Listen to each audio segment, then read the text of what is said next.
A pleasant day to everyone. I hope that you are all doing fine.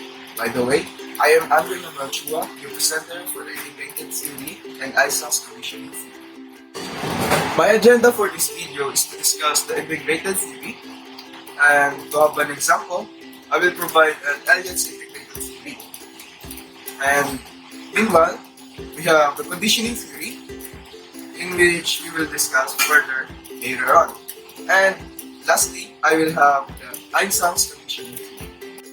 Before we proceed, I just want to share Mr. Business Code, in which it says, the best way to get started is to quit. Quit talking and begin doing. So, let's start and begin doing. Take a look at the photograph. There is a story behind that. But let's name those characters. Ted from the left, Robin from the right, and Barney on the middle.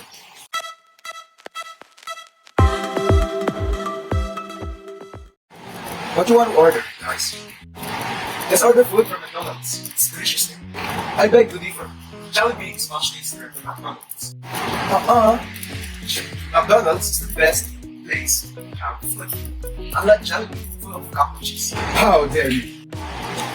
No?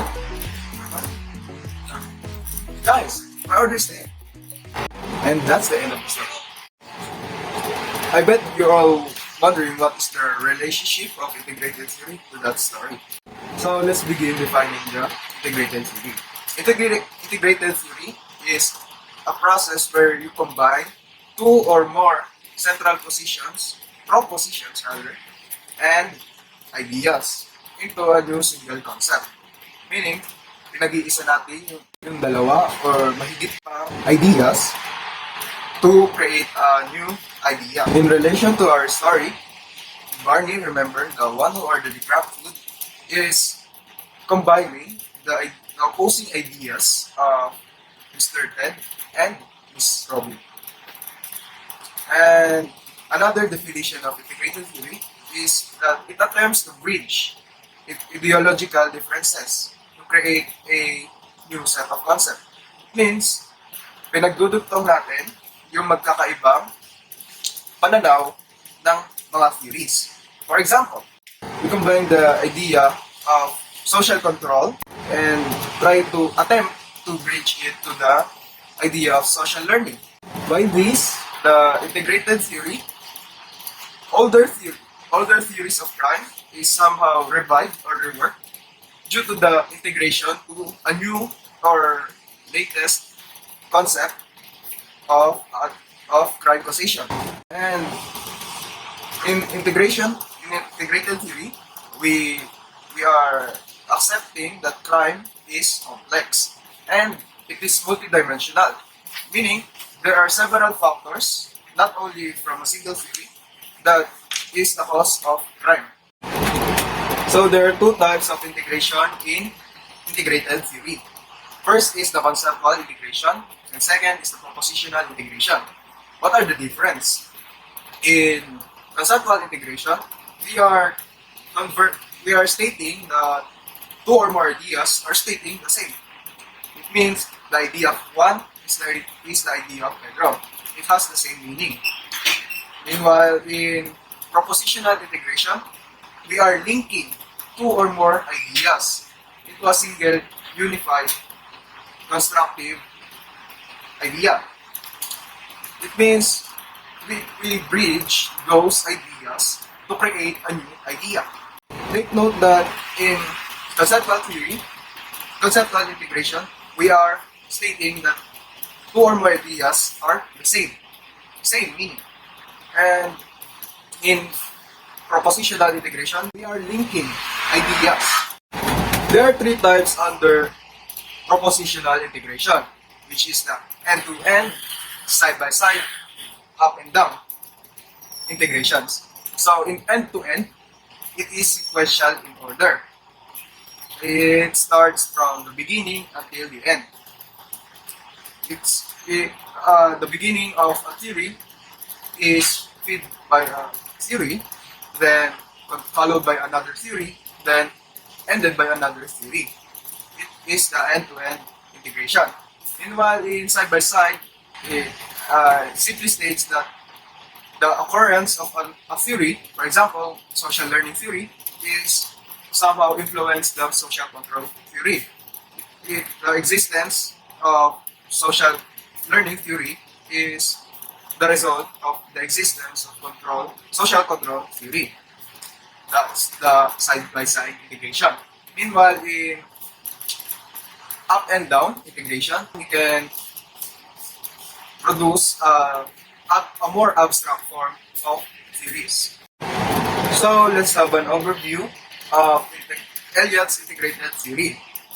So we can understand really the concept of integrated theory. In Elliott's integrated theory, it is the combination of strain, control, and social learning theories. And it states that strain, which is in strain theory, is the cause of weakening of the social bond. Weak social bond is present at the control theory. And we state also that the weakening of social bond is the result of deviant behaviors. And if there is more people who have deviant behaviors, it tends to be learned by someone or everyone. And this cycles goes on and on. If you have a deviant behavior, you will have a strain to the society, and that strain is the weakening of the social bond. And social bond, the weak social bond, is the result of deviant behaviors. It is a cycle, and it is an end-to-end type of integration under the propositional integration because it links two or more theories. In fact, 3 theories. But according to my research, there are more theories under Elliott's integration. And I only stated the 3 theories because it is the most popular theories in crime causation. So let's proceed to the other topics, which are the conditioning theory and Eysenck's conditioning theory. Take a look at the meme on your screen, and as a Filipino, we can all say that punishments for disobedience is somehow normal in our society. And of course, it's a simple task in which the memer or the meme or the creator of the meme disobeyed her or his parents. And by this, the punishments of parents is somehow a conditioning. So what is conditioning theory? Conditioning theory, according to psychologistworld.com, it is a response to a stimulus by a person or animal which can be learned or modified. Means that our response to a stimulus can be learned or taught. And stimulus is an event or an object. And this conditioning is somehow assisted by rewards and punishment.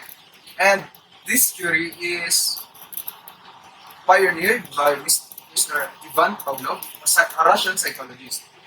And trivia, this theory is first applied to his dogs, because the stimulus that he gave to his dog is the food or the reward. But the stimulus created to the dog is the opening of the door. He tried the theory without the food, and once he opened the door, the dogs are suddenly coming to him. And that's the stimulus created to the dogs. So, let's proceed to Hans Eysenck. And who is he?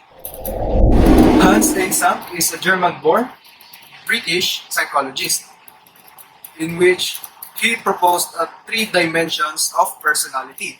The first dimension is the introversion and extroversion, and the second dimension is the stability and neuroticism.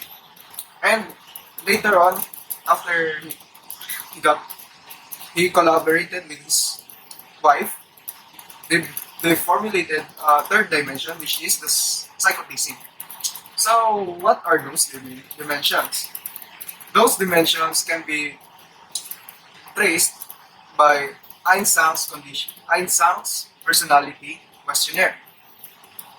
By answering those questionnaires, you can trace whether you are neurotic or stable.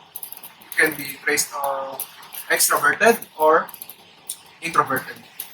Those answers, those were answered by the personality questionnaire of Eysenck, the EPQ.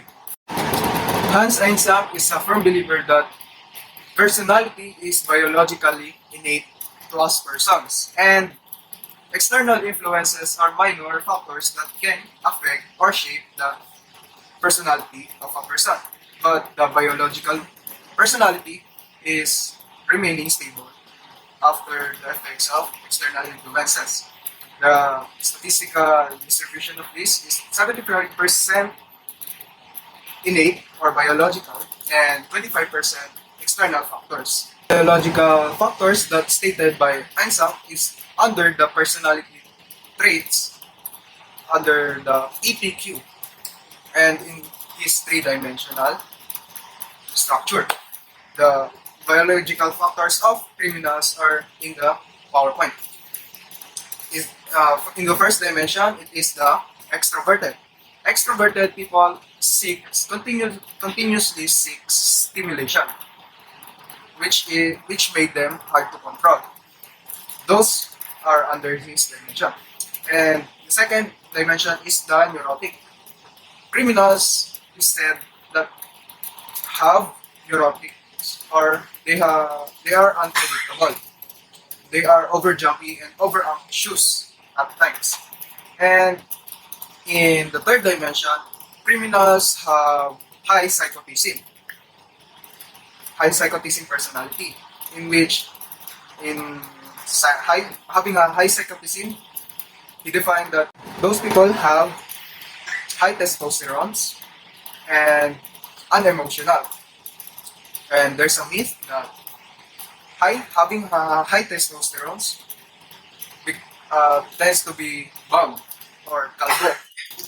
And as we can see, most depicted criminals or prisoners are calvo or bum. So the external factors that stated by Eysenck are the socialization and education. Socialization is how we interact within the society.